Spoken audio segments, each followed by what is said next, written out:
Алматы облысы Райымбек ауданының төтенше жағдайлар бөлімінің аға инженері Әділхан Жанат Ұланұлы.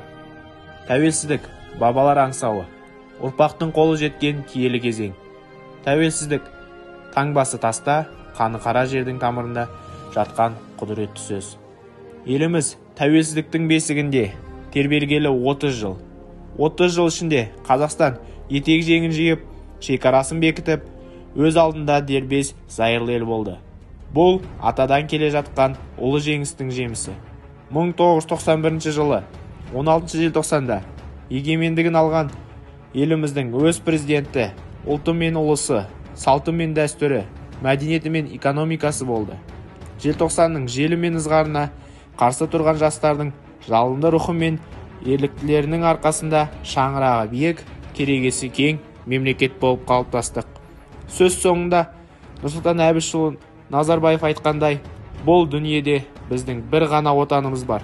Ол тәуелсіз Қазақстан.